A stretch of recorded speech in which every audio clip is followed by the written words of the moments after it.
Hello, everybody. Welcome back to DND404. I am your DM, Tony, and join with me today are the other three game show hosts on my TV. Fellas, why don't you go ahead and introduce yourselves, starting with the ding, ding, ding. You just won a lot of money, Jared. What's going on, guys? Armos checking in. My game show host is a bit of a doozy. Most of you guys probably haven't heard of him. Jimmy Carr. He does the Big Fat Quiz. Wonderful, wonderful stuff. Yeah, you were right. I've never heard of it. I knew it. I have not heard of that either. Alec, what's yours? Because we were talking before, and he thought that he had mine. Well, I switched it up. I realized something else. My name is Alec. I play Drell of the Ashbourne, and I think my favorite game show host would have to be Hell's Kitchen host Gordon fucking Ramsay. Gordon Ramsay. I'm a big Gordon Ramsay guy. You don't know. I like that. Mainly because I like to cook and I like to the idiot sandwich meme is iconic. So I think it's great. That's awesome. What about you, Dan? Hello, everybody. My name is Dan. I play Minnis Pebblewalker, your tiny little swarm keeper ranger, and I am the Greg Davies of this podcast. If you haven't seen Taskmaster, you are missing out on life. I love that show so much. Yes. I love that show so much. I watch it all. I've watched every episode. I rewatch it. I watch it when I'm sad. I watch it when I'm happy. I watch it on a rainy day. It's my favorite. I have no idea what that is. Yes. I have no idea what it is either. There is a character in series 12 that is literally Tony. If you have watched series 12, there's a character that's just like Tony. It's so funny. I don't know. Interesting. If you played that show, that would be you. Okay. What about you, Tony? I'm going to have to go with the classic, the well-renowned Regis Philbin on Who Wants to Be a Millionaire. That was good. I was thinking show, about bro. doing that. I Yeah. love that show. Classy and classic. I was Bob Barker was a close second. R.I.P. Yep. R.I.P. Bob Barker. Jared, I thought you were gonna go with the OG Fear Factor, Joe Rogan. No, I was actually going to go with Steve Harvey. Say what you want about his controversies or him as a person, but him as a host, he's one hell of a host for sure. Jared, what have you got to run down for us today? Ooh, the rundown. Let me tell you. So, 404pod.com. You guys should go check it out. It has everything related to D&D 404. Everything. 404pod.com. Merch. You can listen to all your greatest hits. Check out episode 64. It's a great one. It's a B-Day episode. Highly suggest it. Also, you can check out all our other socials, Instagram, everything on there. All in one central location, 404pod.com. The hub. Yeah. Speaking of socials, by the way, we are super close to hitting 1,000 followers on Instagram. If you're listening to this, we are 112 followers away. 888 is what we have right now. So if you're following this podcast, but you're not following us on Instagram, go listen to it. We're going to go ahead and roll for the recap, where I roll a giant rubber D4 that was eaten by my bunnies. Whoever it lands on does the recap for the session. 1 being me, 2 being... No fucking chance, bro. No fucking chance. It's a meme at this point. He's doing it on purpose. Alec, 3 being Dan, 4 being Jared. And we'll go ahead and roll it. You guys can see. I'm just saying, if you ever see Tony on the street and just give him a pop quiz. Oh, please. What side of the dice? Oh, that's the first thing you do when you meet him. Please. Yeah. And if he gets it wrong, he has to do a shot. Drink. Yeah. Yeah. You know what? I was just going to say punch him in the dick, but I'm rolling Your it. mic's in the way. Hey. Yeah. Uh-oh. It's him. With that reaction, it has to be him. Hey. There it is. Yeah. Woo. Didn't even roll. It just bounced and landed like steady. Like I've never seen him with defined 1 in my life. What special way are you going to do the recap this time, Tony? The one where I dig deep down and try to remember Slam pump? what happened coherently. That's the way I'm going to do it. Wait, you just gave us a recap, did you? Maybe.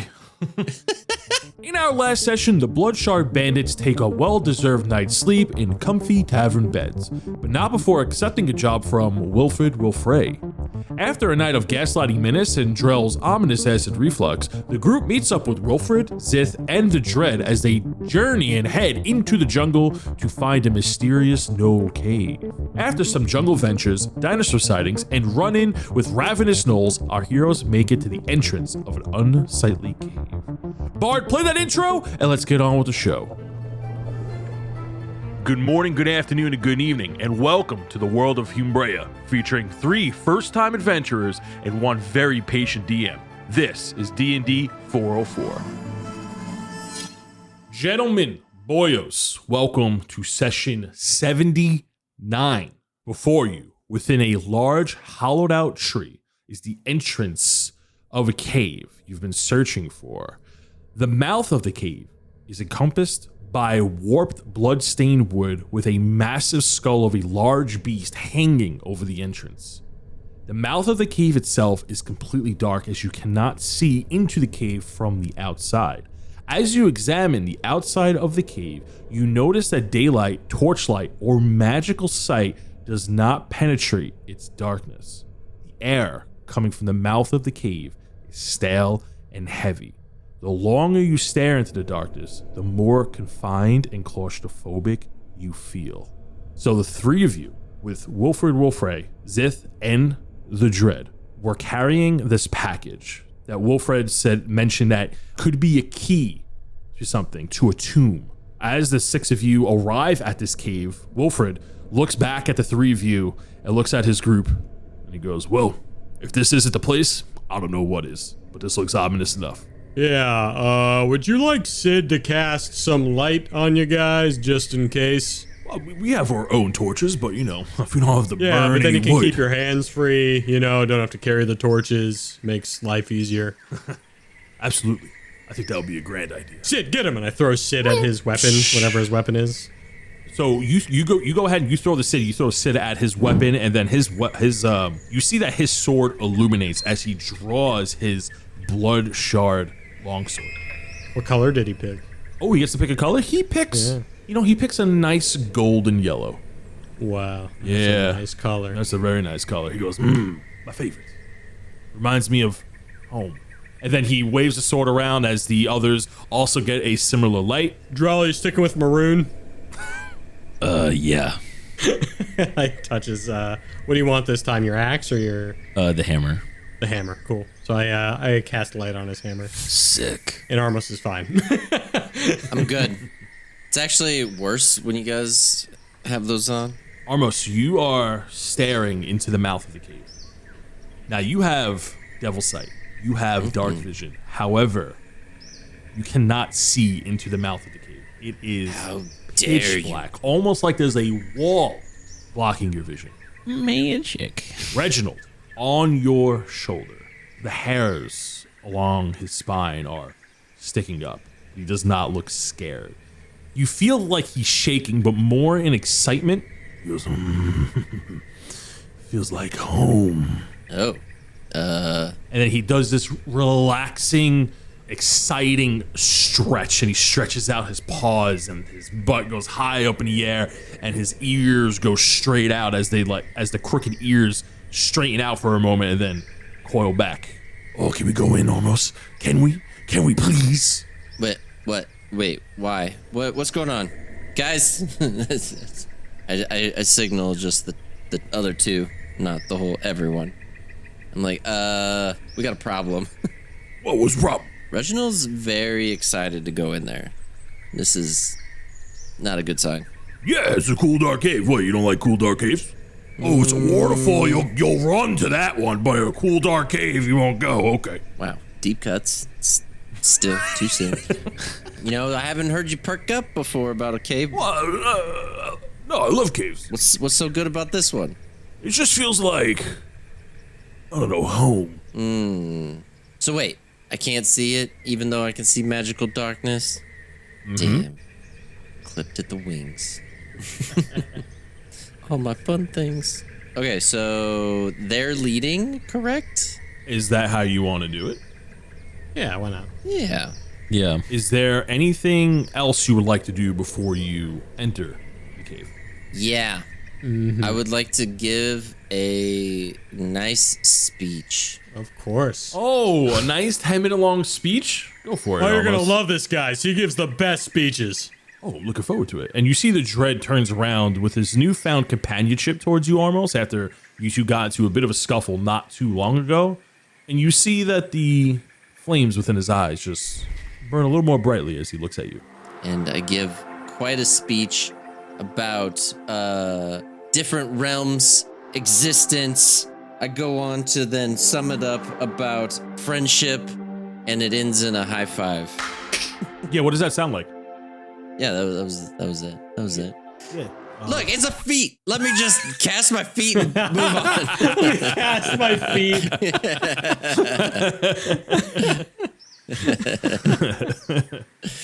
If there was more that we knew about these guys, I'd give a better one, but I couldn't have said it better myself. right. And I'll cast, I guess I'll cast a first level. Wait, how many temp points did we get from that, Jared? Is that now like in addition to the temp hit points we got from breakfast, or? Oh, no, you do not No. override 10 pin points. You Yeah. choose which set of 10 hit points you want.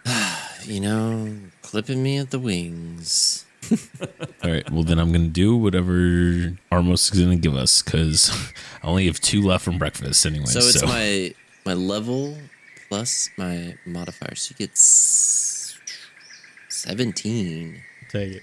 sick. I'm going to cast a 4th level. It is my only 4th level spell. But I'm going to cast Summon Beast. Take out my feather and do just a quick little prayer of sorts, the best Minnis can. And you see this little spiritual fox come next to me, out of my feather, like onto the ground. Ooh, a little fox. I love it. Drell rolls his eyes the fact that Minnis gets another fucking pet. He's like, oh my god, we get it, dude. Jeez. You see that this fox is very friendly and like wraps itself around your leg when it introduces itself into the realm when you summoned it, and it's like super friendly towards you, and it's like really it's showing you a lot of affection, and then it's like ready to it's waiting for your next word. Wow. Ew, gross. Right? That's what I said. Oh, wait, yeah, I think foxes hunt rabbits. What? And then yeah, I'd like to see him try. And you see Reginald cocks his arms. So you summon a pet, you give an inspiring speech. Drell rolls his eyes, and all your weapons light up. What is there anything else you would like to do before you enter the cave? No, I'm good. Cool. Who's walking in first? They are. There. So you're gonna watch the 3 of them walk in first? I mean, we're We're behind walking them. with them behind them. Yeah. Okay. We're having a little powwow, we're just like talking amongst ourselves. You know, Convincing Armos to not summon a demon. yeah, I'm just like, You should summon it, dude. You should just summon it. Just summon. You summon me. I mean, you're not gonna summon something cool as me, but you're a little fox, dude. Come on. And the 6 of you enter the cave. You pass through the veil of darkness, like a blanket being pulled over your head. A large mausoleum-style room is revealed. A terrible odor wafts over you as the smell of rotting death slaps you in the face. Decaying gnoll bodies can be seen all around the room. In front of you is a decorative staircase that paves the way between 6 marble columns. At the end of the path are several hyena statues. 4 of the statues are placed decoratively around one of the large hyena statues resting on a vestibule stage in the center. All of the hyena statues have ornate gems socketed within the eyes except for the largest one in the center that is missing one of its eye gems. All right, good luck with your puzzle. We'll be here if you need anything. Wilfred turns around and goes, puzzle? What are you talking about, puzzle? I don't know. This reminds me of a place we were at a while ago. So you enter this mausoleum kind of room, and there's like these staircases that are leading up, and there's this massive pedestal with this large hyena statue sitting on all 4s facing you, and surrounding it are 4 other statues that are varying sizes. there are gnoll bones and there are dead gnoll bodies. You get the vibe like you're in an elephant graveyard. These gnolls were walking inside to die. As they all, you see all the gnoll bodies are like trying to make their way up the steps before dropping in place. Scattered all around the room are loose treasures, gold coins, chipped goblets, and broken vases. The marble columns reach all the way up to the ceiling, holding it in place. You don't see any other doors. You don't see any type of side compartments. At a glance, it just looks like a tomb. You feel like you're inside of a tomb where, with the amount of blood in the room and dead bodies, things get sacrificed. It looks like a sacrificial altar. You do know that gnolls come from hyenas, and there are 5 hyena statues in the room that this room is, which is the room's focal point. And Wilfred looks around. He has a sword at the ready. All right, gentlemen, keep your eyes and ears alert. Aye, aye. You never know what could be around a pillar. And he goes to like slap the sword around the pillar to make sure nothing was hiding behind it as he walks into the room and he steps over a gnoll body and he stabs another one.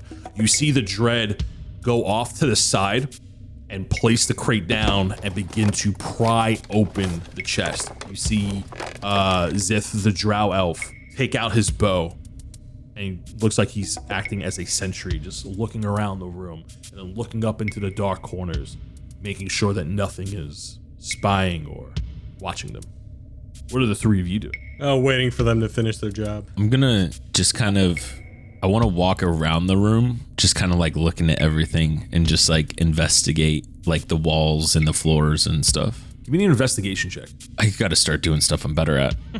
That's a 13. As you look at the engravings on a wall, you're looking at the engravings, you're looking at the statues. You notice right off the bat that each of the statues all have gems in their eye sockets. They don't match one another, but they all come in sets. So the 2 hyenas on this staircase directly in front of you, leading up to the large hyena. The one on your left has amethyst gems. The one on your right has these topaz gems as eyes. The back right hyena has these icy blue gems. And the back left one has rubies for eyes. And then you see in the center, the large hyena on the center pedestal has 1 clear gem from your perspective in its left eye. As you continue to look around the room, rather than this being a sacrificial altar, you're looking at the mosaic paintings on the wall and the engravings. This looks like a tomb.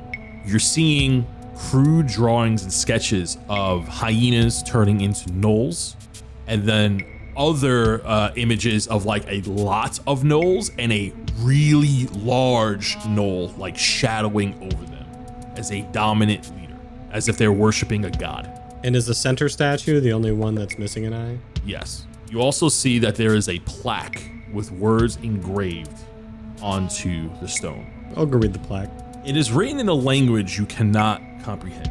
It's a language that you haven't seen written out before. It looks like chicken scratching. But Minnis, make me a religious check as you feel almost like a connection with the room. I'm great at these. It's 15. 15. You see that the chicken scratch writing that's engraved onto the stone comes into view. It's like aligning itself as if it's spilling out words before you. You feel Melora's presence here, but in your head, it's like a sharp pain, like she's trying to warn you to leave, to get out. And then the words come through, and what you're able to read is, our rage is hot and will burn you down. Our tactics are cold and will slow you down. Our mind is sound and will whittle you down. Our immunity is gifted and your sickness. Our God is primal and we shall be feared. Can I do like a perception check to see if there's anything else of note in the room? Yeah, give me a perception check. Oh, it rolled. Oh, it was an 8. I rolled twice, but I clicked it wrong. You don't see anything sticking out, but with an 8, you do hear Minnis reading aloud to himself. However, he's not speaking common. He's actually growling as he's reading these words out. And it looks like he's growling and snarling as if he's trying to communicate or just read whatever the stone says. And Minnis, you are unaware of this. You think you're reading it out as normal. Guys, I got a bad feeling about this. I've seen this before. You see Reginald leans over to you, Armos, and grabs your ear. It's like, sounds like possession. So there's literally nothing but the gems in this writing in the room. So, and they're about to do this clear gem in the middle one. Yeah, can I go over to the guy with the crate and see what he's doing, see if I can help? Yeah, you go over and he gets the last nail with a crowbar, and the lid bursts open, and then all the crate walls fall to the floor as this large marquise gem, almost shaped like an eye. Now that you're given perspective and where you are, then you look at the gem, it's clear as day that's like, statue. And Wilfred walks over, he goes, well, it's never been more clear cut. Look at this. Looks like all the other eyes have been socketed for us. I mean, could we have it any better? GG, gents. Aye. G. What, Minnis? Oh yeah, he's possessed.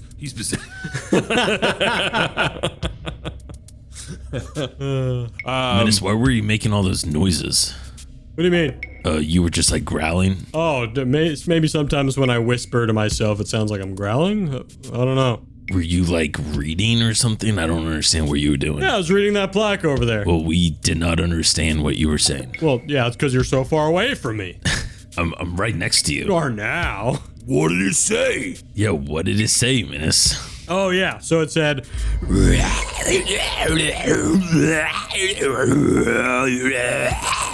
When he reiterates it, did we still not understand what he's saying?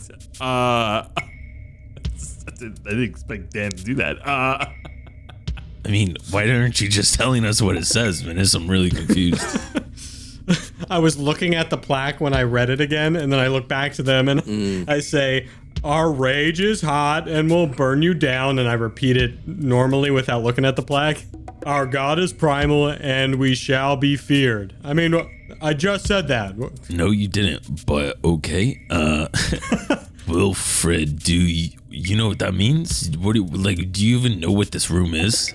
Oh yeah. Well, this is the tomb of Yanagu, so you're gonna see a lot of creepy stuff in here. Oh. I don't know what that is. Unagi.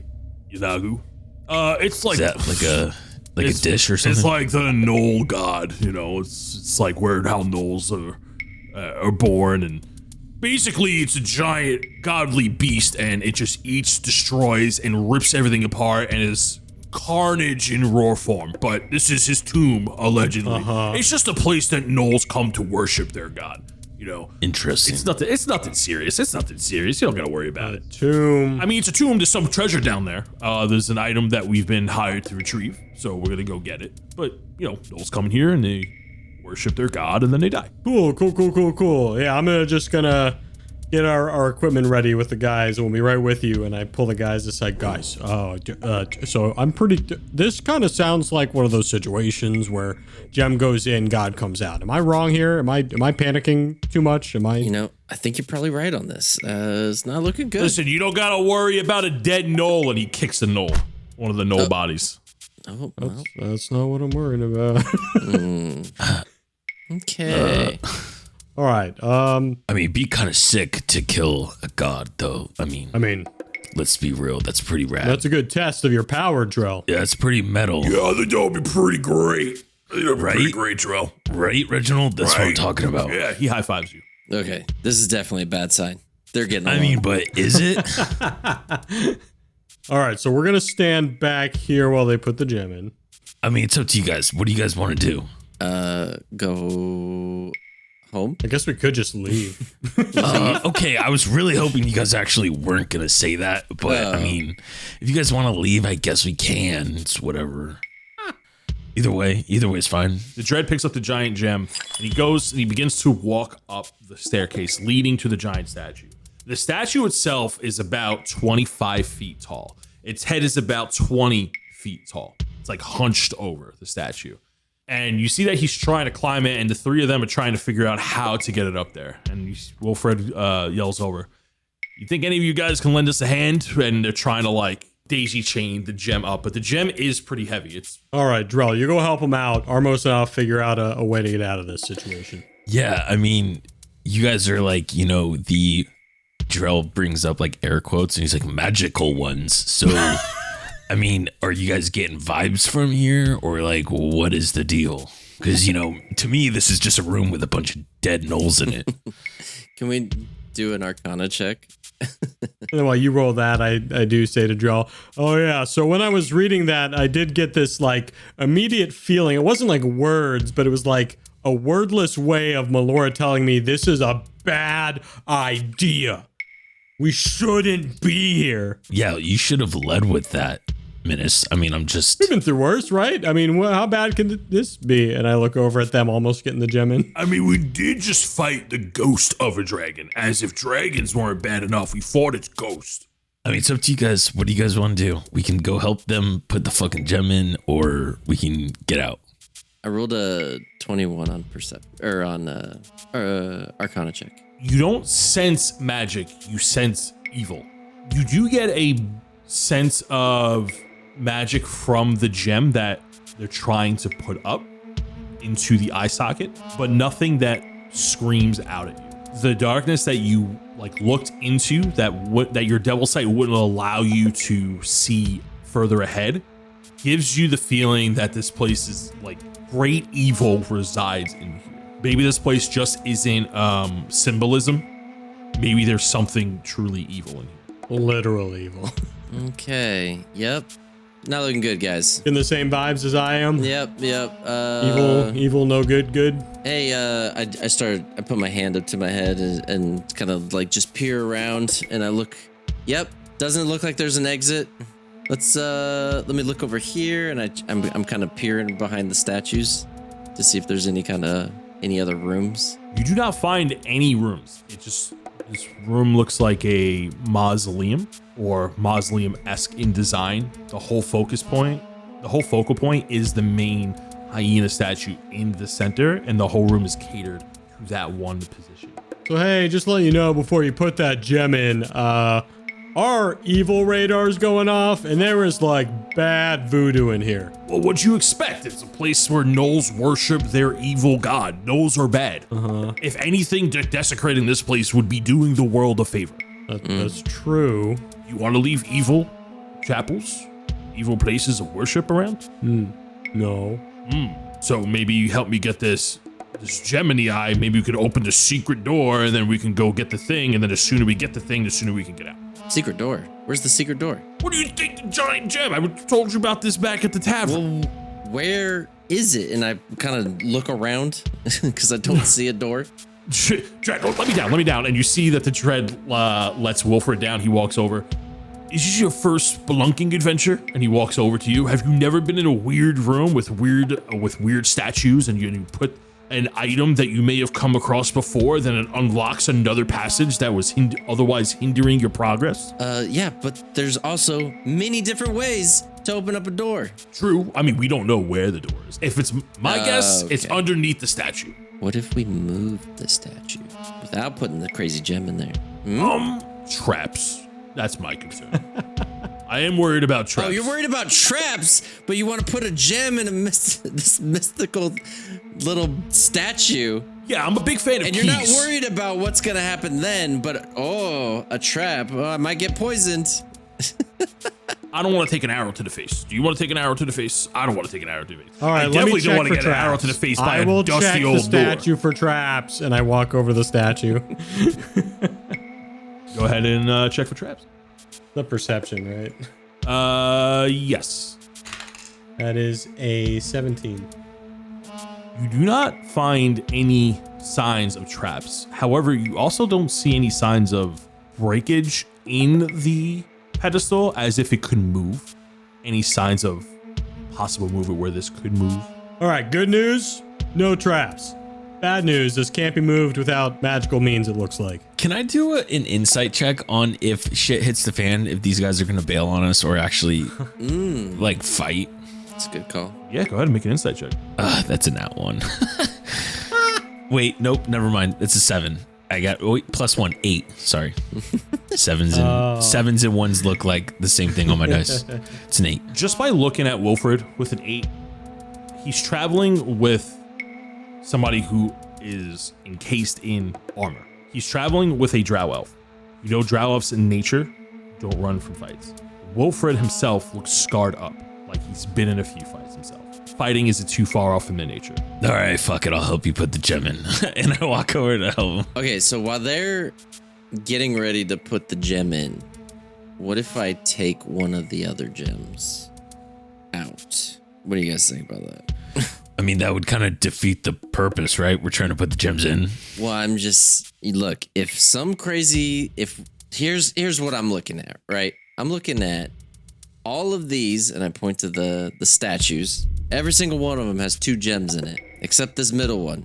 And if we put this middle one in, and these things come alive, I don't want to fight with them. full force. If we could maybe take out the other eyes, and they don't come up, I think that's a win. But then, if you take out the other, what if all the eyes have to be in for anything to happen? Then, hey, guess what? We can then put that him eye back back in. in. Then we put him back in. No I harm, no like foul. this idea.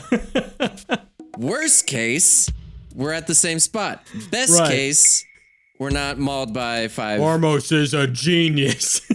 things. Yeah.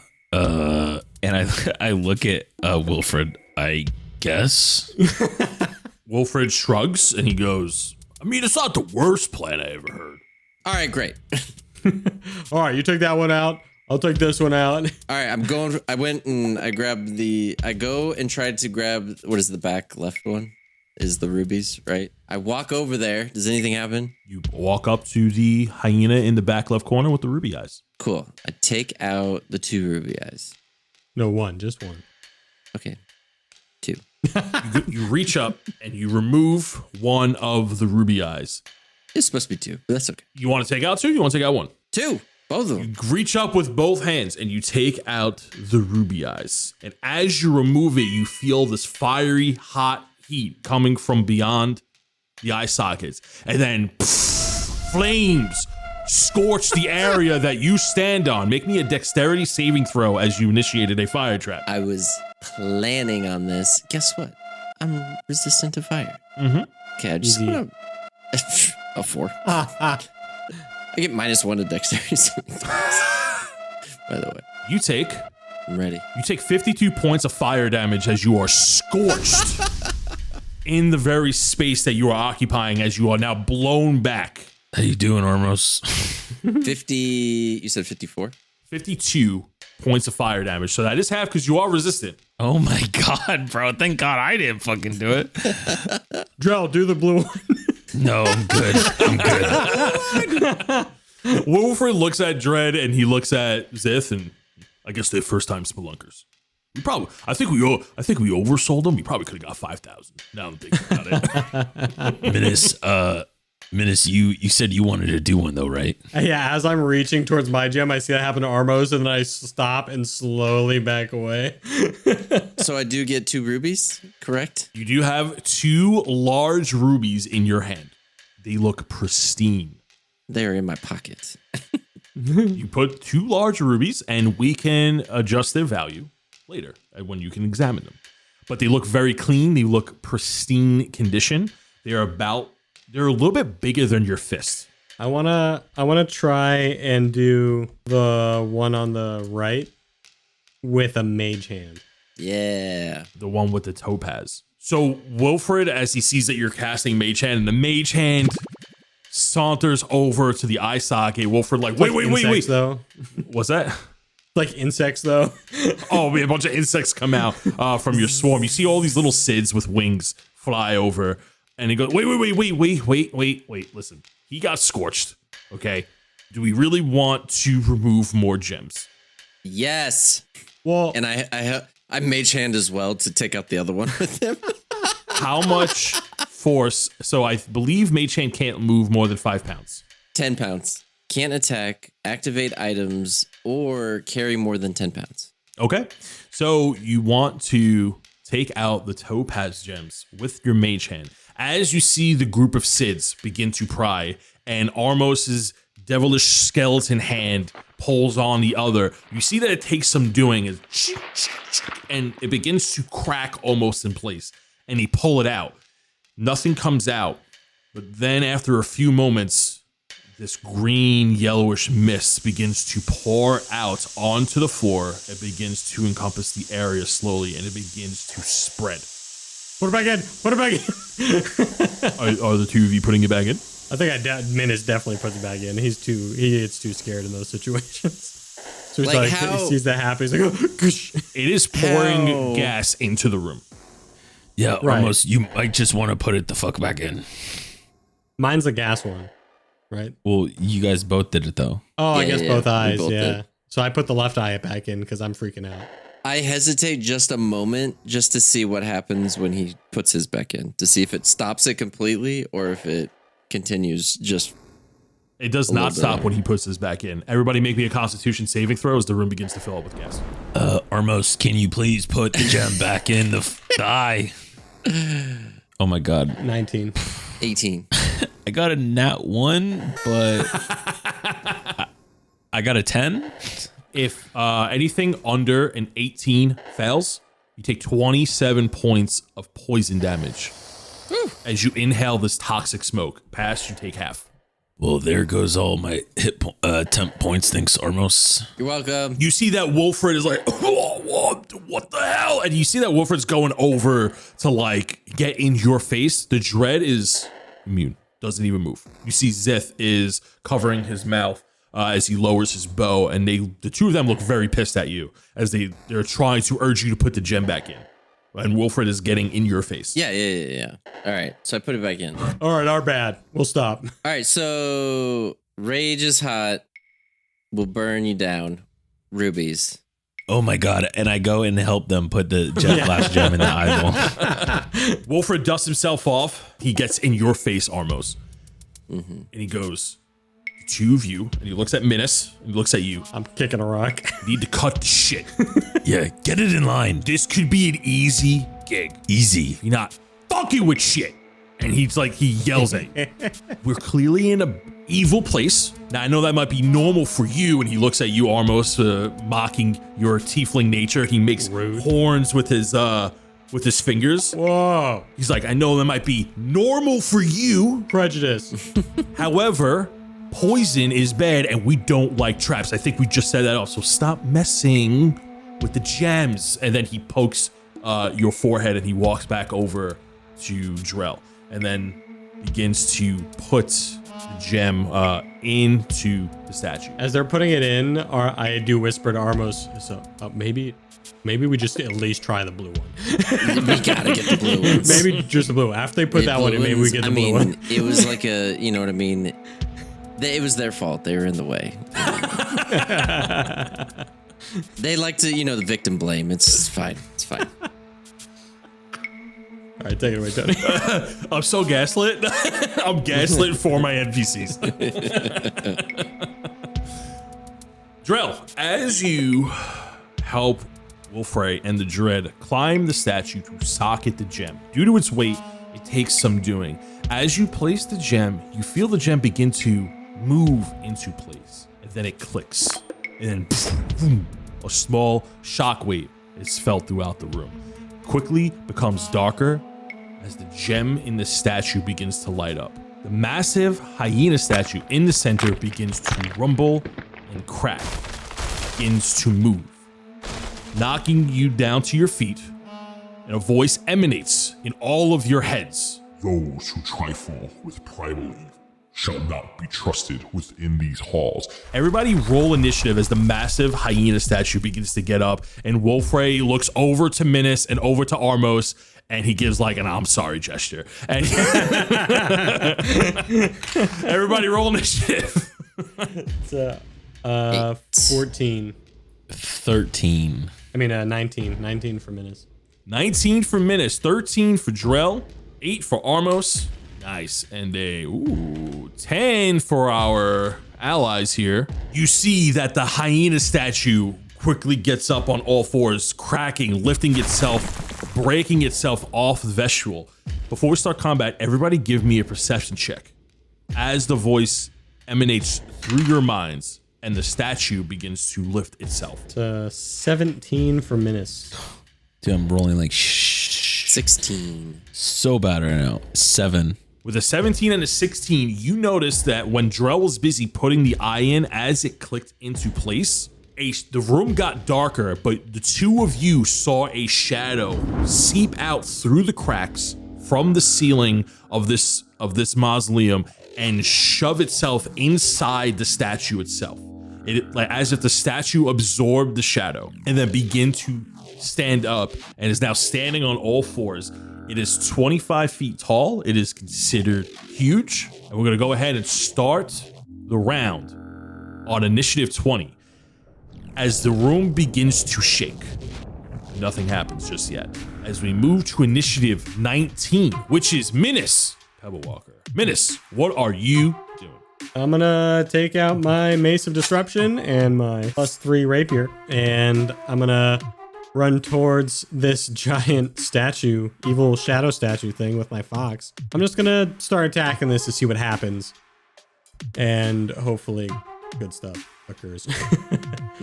So my Mace of Disruption is in my strong hand. Mm-hmm. That is a 9 and a 21. It's a hit. 21 hits. Is this creature fiend or undead? When you approach it and go to attack it, you sense that there is a force living inside the statue. The statue itself is just a construct, and that's what you are making contact with. Okay.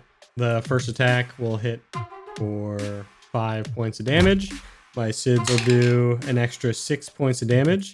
Then I'll attack with my rapier for an 18 to hit. That misses as the rapier scathes across the rough stone. And then my little creature here will take its own 2 attacks. That is a 20 and a 23 to hit. Those hit, and you see that what is it doing? Is it biting down? It's doing a maul attack. So you see as this fox spirit lays down into the statue, it's beginning to chunk some of the stone off its body. How much damage is it doing as both those attacks hit? 7 and 5. So 12 points of damage total from my little beast. Ooh, awesome. What else? All right, now that I know how this works, it'll be faster next time. Promise. It's all good. It's all good. What else are you doing? That ends my turn. That's all I can do. We're going to move to initiative 13, which is Drell of the Ashbourne, as you just see Minnis and his fox companion wail into the giant statue as it just stares at them, getting ready to pounce. What are you doing? As Minnis has its attention, I'm gonna slowly swap my hammer out for my giant slayer. Mm-hmm. And I'm obviously pissed now, so I'm gonna go into a rage and I'm going to attack it from its like backside while it's looking at Minnis. And that is a nat 20 on my first attack. Oh man, those bad rolls are finally paying off. Finally. Okay. Let me roll this real quick. I hate this thing where I get to re-roll my 2s and 3s. Give me a sec. Or my 1s and 2s. As Drell performs calculus, this brief moment of respite is brought to you by 404pod.com. Why don't you go ahead and check out 404pod.com to find all your favorite merch today. And check out the new water bottle. So that is going to be 49 damage on my first attack. Like, you see that as you wail into this statue, that it begins to crack, and it suffered significant damage just from that one attack. And it doesn't look phased, it doesn't look hurt, it's not making any whimpers, but you see large chunks of stone falling off it, and its whole body is becoming cracked. Okay. And then I'm going to take my second attack. Not as good. That's a 17 to hit. That misses. That is going to be my turn. we're going to go to initiative 12, which is this statue as it begins to wail down on the four of you. Minnis off to the right, the Dread in front of it, along with Wilfred and Drell on the other side, who just dealt a nasty attack to it. You see, as for its first attack, I'm going to need everybody to make me a dexterity saving throw, and it does a massive swiping cleave in front of it with its giant paw. 14 for Minnis. It's a 17 for Drill. Awesome. And Wilfred and the Dread, net 20 on their saving throw. Wow. Go my NPCs. Wow, look at that. Go my NPCs. So Drell, Wilfred, and the Dread dodge out of the way. Minnis, you get hit. You are going to take 16 points of bludgeoning damage as the stone paw swipes across you. It is then going to make 2 additional attacks, one against Drell as it comes down with its other paw with a massive slam attack. Ooh, it's going to miss with a 12 as you dodge out of the way, breaking the ground beneath you. And then it's going to make a bite attack at you, Minnis, as it goes to lunge with a dirty 20. It's going to deal 36 points of bludgeoning damage as it slams down its massive jaw onto you. So as it makes those series of attacks, you see Wilfred and Dread begin to look at each other and back away, and they are getting ready to fight as we move to initiative 10, which is your 3 companions. And the 3 of them begin to lay on an assault. I'm just gonna do 3 attacks real quick right here. You see the Dread and Wilfred try to attack it with their weapons, but they are just not breaking through the rock. As you see Zith in the back take an arrow and shoot into its, you see like he shoots an arrow into one of the cracks that Drell made with his devastating attack, and that seemed to have done some damage. And now we're gonna move to initiative 8. Armos, what are you doing? Okay, so we saw the shadow go into the statue. And so do I think that we're doing damage to the statue or the thing that's possessing the statue? Do I know yet? Is there a way to... At a glance, you wouldn't know. With your understanding of the arcane arts, you feel confident that you're probably just damaging the statue. Yeah, that's what I thought. If you are dealing with that type of presence. I'm going to do Mind Spike. You reach the mind of one creature you can see within range. The target must make a wisdom saving throw. So you don't know right now if you're fighting the statue or something possessing the statue. Okay. So your target here would be the statue with that spell. So what happens after that, you'll have to find out. Yeah, that's fine. All right. So not knowing, I just go for this just to see what kind of reaction I get. So wisdom saving throw of 17. You are certain that it passes as you do not reach anything. You feel like you're trying to talk to an actual rock and not a sit. You don't feel any type of connection with the statue. You get the sense like you just try to, like as a kid, you're trying to move a rock with your mind. That's how you feel right now. Yeah. And then I move back to the back of the room behind one of these. These are columns, correct? And I use it as cover. Awesome. Before I get ready for my next turn. So you go ahead and end your turn, and we're going to move to initiative 20. And you see in the back left corner of the room, the ruby statue, the one that almost took the gems out of, begins to crumble and destroy in its space. It just collapses. But all the other gems that were left in the statues shine for about a moment. You see the shadow. The room gets instantly dark, as if all the torches and all the light that's being emitted is being snuffed for a second. Everybody make me your perception check. Maybe we should have done the blue one, Armos. All you hear in the back of the room is, I told you so. So 14. 24. 24. Sorry, Armos was too busy gloating and he didn't understand what roll to roll. Make me a perception check. Perception. 3. Drell, you notice that as the lights dim, you see the shadow leave the main statue and jump to the statue in the back right corner of the room with the sapphire gems. With that check, if you have a ranged attack that you can make right now, you can try to attack the shadow as it launches itself and tries to put itself in another hyena statue. you have your axe out or your hammer out? I have my Giant Slayer. Okay, So I don't have either. So you can't make a ranged reaction on Improvised this weapon throw. Well, I do have throwing axes. I guess would that be on my belt that I'd be able to throw? You know what? Minnis' interjection is actually a really good point. Improvised weapon throw. If you would like to make an improvised weapon throw, I'll allow it. What does that mean? Just throwing my greatsword? You're throwing your Giant Slayer at it. Yeah, fuck it. Let's do it. I never had someone use an improvised weapon throw. Hold on, I don't know how this works. That's my favorite thing. Drell, you're gonna make me an attack roll here. Okay. You're gonna throw your Giant Slayer. We're gonna do an improvised weapon attack. As the shadow launches itself, you throw your Giant Slayer. Roll to hit. So I see it leave the statue and it's flying towards another one, and I just yell mountaintop, and I just throw it over my head, and that's a 28 to hit. Oh my god. Yeah. That's crazy. No way, dude. Your weapon goes through the shadow, but you hear a terrible shriek as the Giant Slayer goes through it, and the room becomes that much darker, as if the lights shut off all around you. You hear a shriek in your mind, and it goes into the statue with the sapphire eyes. But I'm gonna need you to roll me damage. You're gonna roll me. I'm gonna homebrew this a little bit because the ruling is 1d4 damage plus benefits. How much damage die does it do? Well, I guess What's the damage die, like 2d12? It's 2d6, but then if it's a giant or bigger, I also get 2d8. You're gonna roll me 4d4. So I'm taking the total die that you would have rolled and make them all d4s, and that's how much damage you're gonna do to this thing. Do I get my modifier as well? You get your strength modifier, yeah. So it's 15. And do I get my rage damage bonus?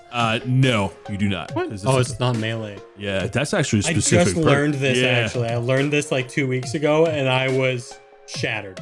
Yeah, so the new giant class gives you throwing damage on rage attacks. That's the whole point of the class, yeah. So no, you don't get your rage bonus. Okay, so then if it's just 44 plus my strength modifier, then that's going to be 14 damage. As you hear a terrible shriek in your mind, and then your torches re-illuminate the room, and the light and the room begins to become visible once again, you see that the hyena statue with the sapphire gem eyes begins to move and break from the marble floor.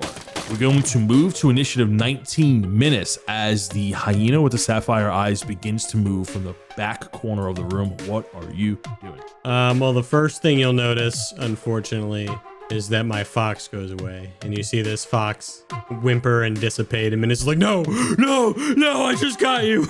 And it evaporates because I failed my concentration check No. when I got hit. So for a second, it's like, no, you bastard.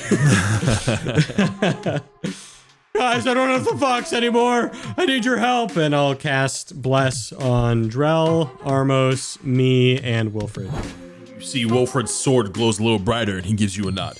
And then I bonus action, poof, go invisible, and just go on the search, I guess, up to the north of the room to see if I can find this thing, because I did not know where it went. You do see the statue with the sapphire eyes moving. All right, so now that I see that, I'm like, oh, Drell, one of the statues came alive. You see, and as you say that, you see the giant slayer fall from the ceiling. That'll end my turn. Awesome. We're going to go to initiative 13. Drell, unarmed, but still dangerous. What are you doing? Running over to my giant slayer and picking it up. So I will use my movement to run over, pick up my giant slayer, and I will attack the statue. So as you go to pick up your giant slayer, just an important note, this statue is not as large as the main one.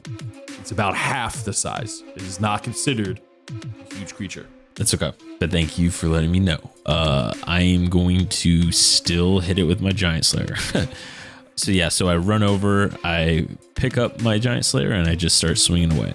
And that is an 11 to hit. That misses. D4. Binks off. Binks off the No way stone. that's gonna hit. Does a 13 hit? Misses. As it also binks Damn off it. it again. Okay, so then I'll take my second attack. Does a 27 hit? A 27 does hit. Okay, cool. There we go. Now we're talking. That is going to be 14 damage.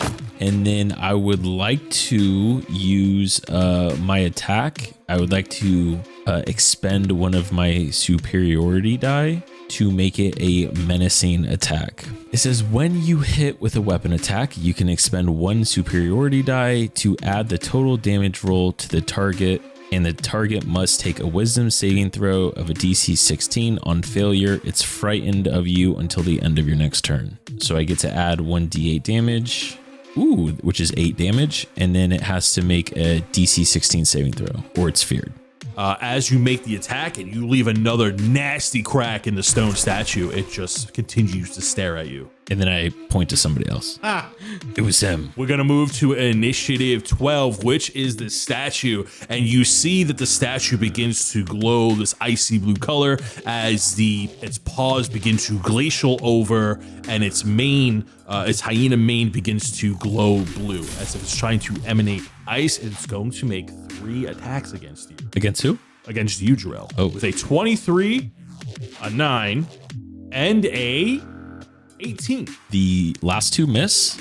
And then I would like to, as a reaction, summon my tail to help me try to dodge. So what was it, a 23? A 23. So since I'm not wearing my armor class right now is 19. So I'd have to roll a 5 or higher on the D8, which is a 3. So that doesn't help at all. Nice. Rough. I love it as it slams down with its icy rock paw. You are going to take, Cold damage. it is cold damage. Yes. You're going to Yes. take 54 points of cold damage. Is that halved? It is halved because you are resistant. However, as the paw makes contact with you, magical ice begins to froth over. Until the end of your next turn, you lose either a bonus action or your movement. Okay. And then, that would be bludgeoning as well, right? Like cold bludgeoning. So I take half of that as well. Nope, Oh, okay. straight up cold. Double half. Double half, As we right? move to initiative 10, you see the Dread and Wilfred begin to make their way over to you and begin to attack. They are going to deal. All 3 of them missed. The 3 of them missed as the arrows and swords just bank off as they just cannot manage to make a dent. And you see it starting to get to them. They're like, oh, we never fought statues before. This is new. And we're going to move to initiative 8, which is Armos. Oh my god, I'm so excited. I don't Okay. know if I am. Seeing how I'm slowed, I don't think I am either. Armos is in the back behind one of the, columns. Back against the wall, all of a sudden has an epiphany on what to do. And with his guns drawn, coming out like Neo in the Matrix, he shoots an Eldritch Blast at one of the gems in every statue. That's Ooh. not the main one. Interesting. Roll hit. This is big brain, I think. Or it's going to work out really good for us or really bad. But right. I crit on the first one. We'll say it's the big boy. And then the left one, I got a 22. And then I got an 18. All 3 of those, actually, the first 2 hit. The third one misses. Can I roll my D4? Or Can is it roll your d4. Roll D4 on all of them if you want. Make sure you get a 1 or more.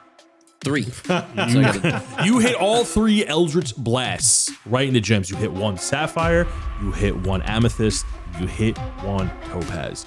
Roll for damage on each and let me know what they are separately. okay, so the big boy was 8. When you say big boy, you're talking about the one that's alive, right? So the middle guy, I'm shooting the ones that's not alive. So I'm trying to dislodge the gems from the statues, basically, Okay. because it knocks it back, is the idea. So 8 on the first one, 6 on the second one, and then 13 on the last one. Oh, the first one I got a crit. So 8 plus 8, 16 on the first one. So 16, 6, 13. So on the massive statue in the center of the room that you hit, the gem shatters, breaks. The amethyst one does not break, but begins to crack. And the topaz eye that you hit on the third statue breaks. Awesome. So I popped out with finger guns. As you hit the big one, you see that statue now begins to crumble in place and begins to break down. As it breaks down onto the pedestal that it's standing on, because it hasn't moved from that spot, you see that the crushing rocks begin to collapse in the pedestal as if it's falling onto something underneath it. Matrix scene over, and I get behind the pedestal again. And ready for, I'm reloading my bolts. Your hand cannons. I had to do, actually, before, like, after I shoot all 3, I had to blow them out, you know what I mean? Just to cool off the guns. Ooh, too hot, now too hot. Reload. Yeah. We're going to move to initiative 20. As the room darkens and another shriek is heard, everybody roll me a perception check as the lights dim down. Oh, yeah. Ooh. 20 normal. 15. 3. What is normal? Drell, Minnis, you see the shadow leave the statue and fly over the room into the amethyst statue. Since the two of you passed and able to see him, you can make a ranged reaction. Sling attack. Mountaintop. I only got an 11 this time. 25. A 25 hits, and 11 hits. Nice. 8 points of damage. 8 points damage as you shoot your sling at it. Drell, 15. 15 points of damage as you throw your Giant Slayer. Again. improvised weapon attack. Awesome. But I did yell mountaintop before I did it again. As it shrieks, as it just gets hit with all of these attacks. Giant Slayer, slingshots, the iron chair. As it goes into another statue, this statue is significantly smaller, half the size as the one with the sapphire eyes. But you did get some solid shots on it. As we move to initiative 19, Minnis, you just saw the shadow go into the hyena statue with the amethyst eyes. What are you doing? I peek out from behind the big statue like, Armos, that was a great idea, as I poof back into existence from Nature's Veil. This one's a bit smaller. Take care of the other ones. And I'll poof back out of existence and go attack the new one with my Mace of Disruption and my Rapier. And as I'm going, I do switch. I like toss and swap hands that they're in. First one is terrible. First one is actually not as bad as I thought. 24 to hit. And my goodness. And a 21 to hit. Hits! Perfect. Wow, what terrible rolls, Minnis. God. They felt bad at first. So that's 24 points of piercing damage from my silvered rapier. And then, my God. That one was actually bad. Wait, how many points of damage from your silvered rapier? 24. Okay. Scared? Nope. Oh my God. And then I completely miss with my Mace of Disruption. When you but slap down Sid with your does too. rapier. Sid does do an extra 6, by the way. Motherfucker! Okay, so as you slap down with your rapier, boom, it begins to crack as the amethyst eyes begin to glow. And you feel like your mind reverberate for a moment. Right, as it was about to make a reaction on you. And then the Sids jump up from behind you, climb up the stairs and go, and the statue cracks. As the lights dimmer, you see the shadow fly out. Minnis, you can make an attack of opportunity here because it is leaving your combat space. That's only gonna be a 26. To hit. That hits. It's only 26. 12 more points of damage. Tony looks mad. A little bit. I'm impressed. I'm really impressed at how this is going.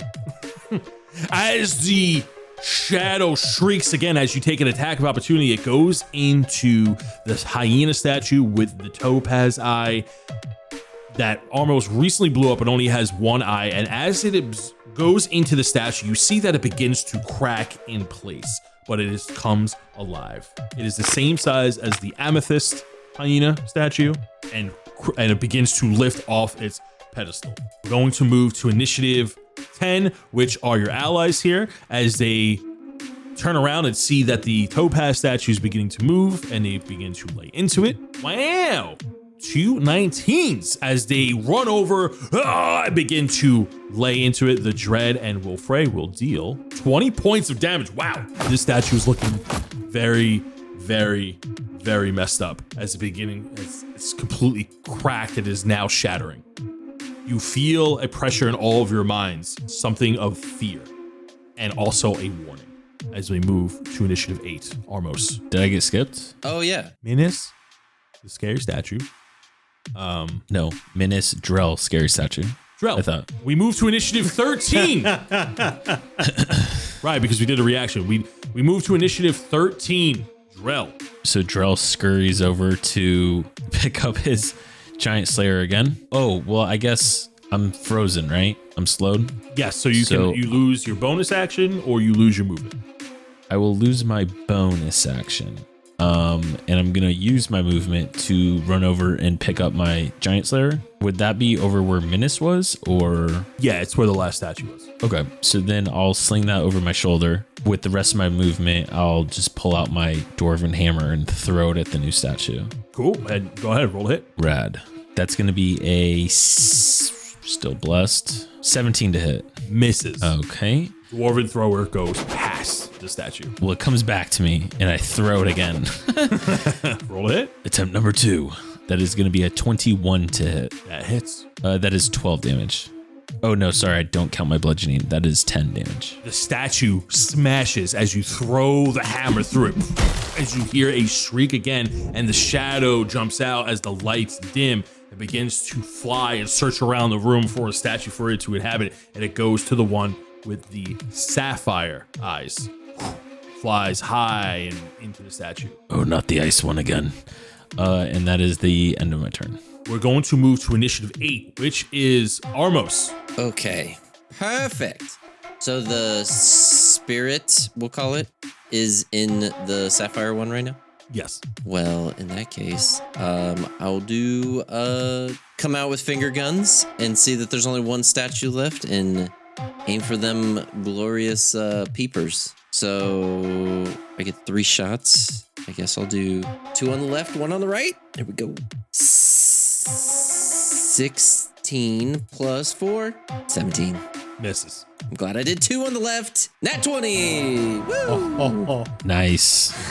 Another nat 20. And the right one, please. Nat 1. Damn. Damn. Roll for Okay, damage. so rolling for damage, 12 plus 14. So 26 damage to that left eye. Damn, that statue is destroyed as the lights, as the torches and the atmospherical light dims down again.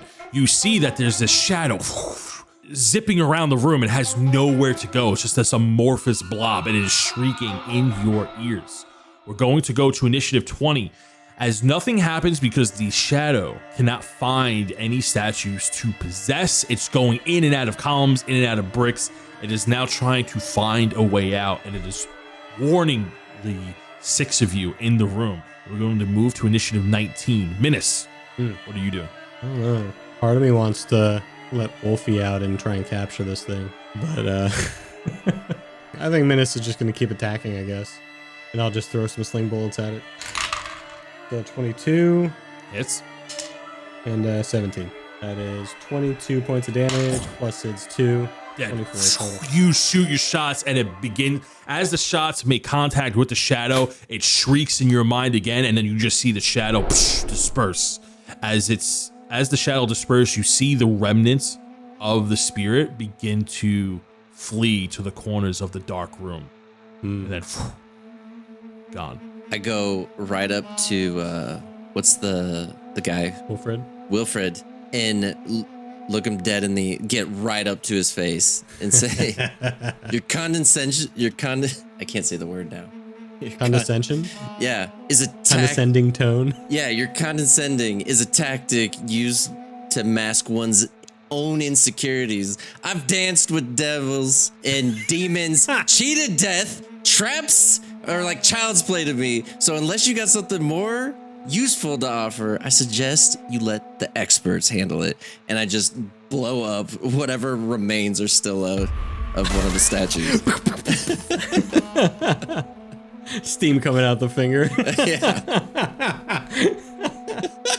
I'll tell you what, that was a test and you passed. I stand here corrected. And from DM to player, you get an inspiration die because that was amazing what you just did. I absolutely love that. And then you see Wilfred, Zith, and the Dread look at each other and they look around the room and they slowly lower their weapons as Armos rants off and goes, well, could have been worse. Could have been worse. Handshakes all around. Handshakes all around. I think we handled ourselves pretty well. Good job, gentlemen. We appreciate your help. Great ideas from the red one. And he points at Armos. And then he goes, but where's that secret door now? And then he looks around and then he climbs back up on the pedestal where the main statue was. And he goes, ha ha, secret staircases might do. And he looks to the three of you and he goes, found our way in. He invites the three of you to come up onto the pedestal in the center of the room. And he's moving the smaller chunks of the statue out of the way. And you see that where the big statue was destroyed, there is a spiral staircase leading downward. What do you say we go a little deeper? Yeah, okay, yeah. Is there anything the three of you would like to do? I'm taking a lap because I'm so pissed off. So, just pacing back and forth. Can we, I mean, it's a weird place to rest, right? There's no... Nah.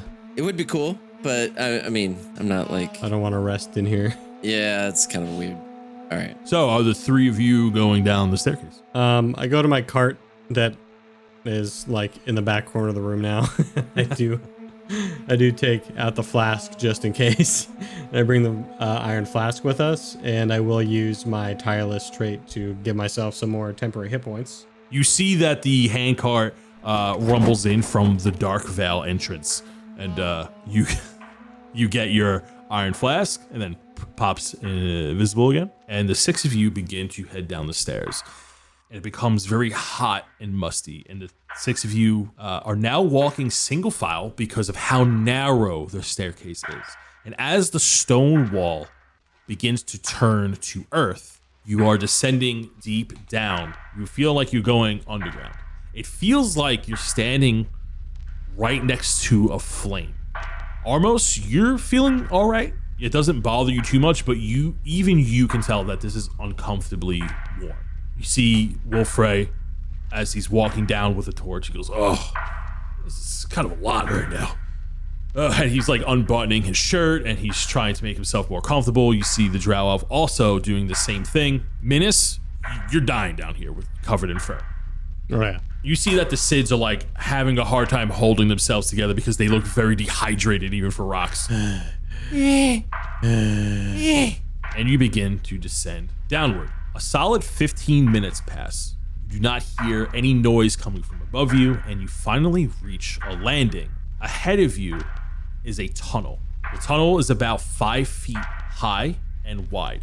Drell, you will have to crouch. Everybody's going to have to crouch, but when you look into except for me. The tunnel, except for Minnis, this is his time to shine.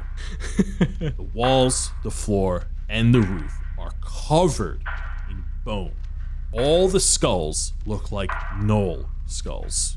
Every step you take crunches and cracks the withered bones, and you just see all this bone in front of you. There is no dirt, there is no stone, there is no roots, nothing. It looks like a complete hollowed out bone tunnel. And that is where we'll end this week's session. Damn it. I was ready. More bones. Yeah. More bones. The bones are their dollars. Question. Before I forget, how much are my 2 rubies worth? You'll have to appraise them. Damn it. All right. That's a good get, though. That was a good Here, get. Armos, just let me look at him. I'll hold on to him for you real quick. Just, I could probably tell you, but I had to have him in my hand. They look so expensive. Okay. They're counterfeits. I want to say something as we end out the session before we go into recommendations. I totally upselled the entrance of that place that you guys spent so much more time in than I thought you were going to. And I'm like, I had a different ending point for this session in mind. But you guys spent so much time like about the gems. I'm like, oh shit. Yeah. I was like, I wanted to scare you guys a little. I think I guess it worked. I was expecting it to be when you were describing it, I was expecting it to be a puzzle, but with it kind of was In a way, yeah. I was expecting it to be more of like a puzzle that we figure out as opposed to a mechanic of the boss fight. You know what I mean? Type of situation. Yeah, I was. So that's toying why with the I idea. was coming in and trying to figure it out. Yeah, we'll talk about it on the after show, but yeah, I was toying with that idea. Yeah. I knew it was going to be a boss fight. But the one thing that got me was like the Melora thing. I was like, oh, damn, dude, if a god doesn't want us to be here, it's like probably pretty bad. Which I mean, still could be, right? Like going forward. But I was like, oh, that's what I was trying to get Minnis to tell me. I was like, I don't know if you guys want to do this. But Drell's always down to clown. So yeah. We'll talk about the monster I threw at you too in the after show as well. Yeah. Too cool. So I think our recommendations are pretty obvious this week. We recommend all the shows that we just talked about at the beginning of the episode. If you've never seen Who Wants to Be a Millionaire, do I have the show for you? You like money. Oh my gosh. Do you like Brendan Lee Mulligan? Ooh. He was in an episode. He was on it. He won a lot of money. He won $50,000. I posted it in our Discord, but it's Jimmy Carr. He does this show. It's a little complicated to describe, but they do a better job than I'll ever will. But it's him absolutely losing his composure, trying to get these contestants to win money. Wonderful. I can't remember how long it is, but oh my gosh, it's beautiful to sit and watch. So now that I can put a face to the name, I recognize him because he plays that game where like one of them has, like, I've seen just a clip where like one guy has to convince the other guy he has a carrot in his box. Yes. And he has to like swap the boxes. Sean. And he's like, Sean Locke. he's like, well, Dude. there's definitely not a carrot in my box. Like, so that one, that's how I recognize him. Sean from that Locke clip. is, man, RIP to that guy. That dude was so funny. I watch dude, British comedy is wonderful. So good. There's so many hidden gems. The way that they do comedy there is the best because they have comedians that go on to these like silly game shows and are just being funny and being hilarious. And they're not any good usually at the show, but sometimes they surprise you. That's what's beautiful about Taskmaster. Yes. Oh my goodness. It's all comedians coming on and doing like Embarrassing sitting themselves. with someone that's just like, dude, I would be wonderful at running that show. I'm trying to get it at work. I'm trying to do it. Dude, I've been thinking about this. I want to do so Taskmaster with us or close. something in some way. Find a way to do it. I would crush setting something like that up. Definitely watch Series 12 because Guz Khan is the British Pakistani version of. Oh, yeah. I'm just going to watch that. Oh my God. The whole series, all of Series 12, I was like, this is Tony if he was in a game show. We can talk about it more on the after show. But yeah, Hold on, it was real definitely quick. a fun one. What's up? I also want to plug something. I've been watching this show recently. It's on Amazon. The Wheel of Time. I finally started watching it. Oh, If you I haven't heard watched those You it, like it? yeah, dude, I liked it. I binged through everything, Is and it- now I'm caught up. It's like a high fantasy world. Yeah. I watched the first episode. Does it take a minute to get into it?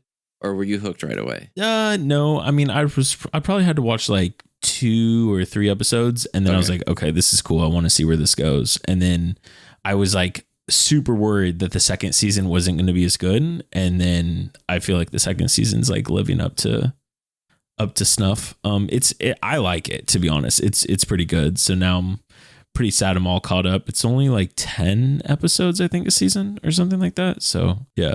Check it out if you haven't. It's also a book series by Robert Jordan. So if you haven't read the books either, you can check those out. Say bye, everybody, as we're going to go ahead and move on to the Patreon supporters. Bye. Bye. Bye. Later. Hello and welcome to the Patreon Parables. First up is Benjamin Hayes, or should I say, the Dread. Donned in heavy plate, his emerald flame heats the metal. Water droplets evaporate the instant they fall upon his iron shell. As his party approaches a cave, the Dread stares menacingly at one tiefling who walks close behind him. Dylan Snyder is next, or should I say Reese the Bard. After leaving Holbeck, this Eladrin wrote wonderful tales of his time spent betting on games of Rocket Boot League. His favorite tune tells tale of a jazzy player named Jackalee Myers who led his team, the Orkland Badgers, to victory. Julius Kendrick still lurks in the shadows. An elderly groundskeeper walks in the Moonbeam Cemetery to take over the late-night watch. As the man walks, he realizes tombstones have been knocked over and graves have been dug up. Now running, he makes his way up a watchtower to find the previous worker rotting, dead with necrotic energy. Before he can scream, the man feels a hand cover his mouth and a dagger poke at his throat. "Show me to King's Tomb," demands Julius Kendrick.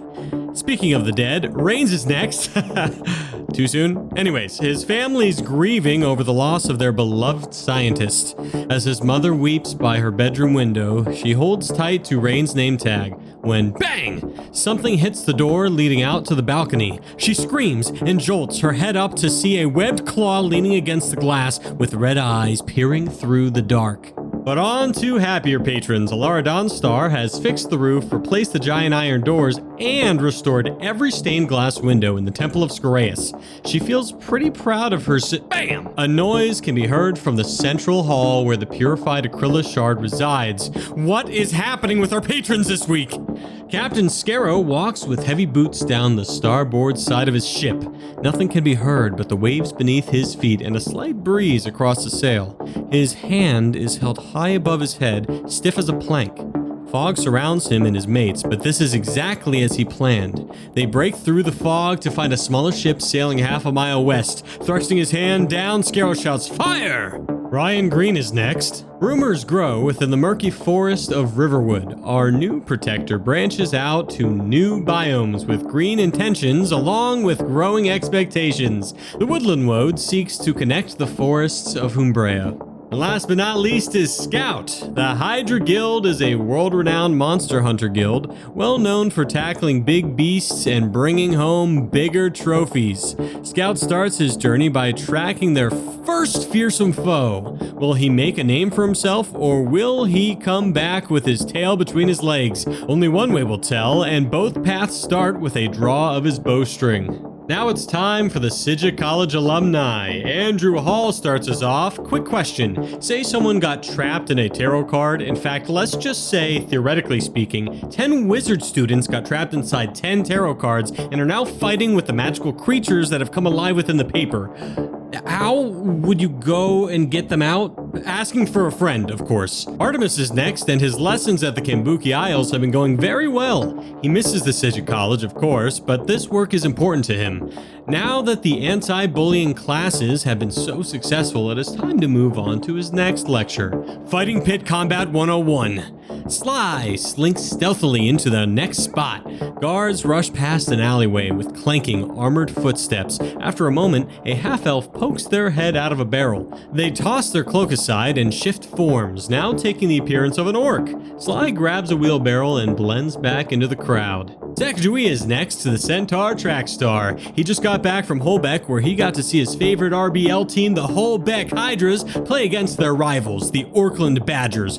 Unfortunately, they lost 2-3. Fortunately, Jackalee Myers from the opposing team did really well and won Sacageway his Rocket Boot Fantasy League matchup. Patrick Wennerstrom, aka Punk, has been making his new neighbors furious. Apparently, this Shadow Elf rogue bard loves practicing the drums till 3 in the morning. One neighbor came to complain, but he was left so mentally scarred by Punk's vicious mockery, he had to move his family to Dillmore.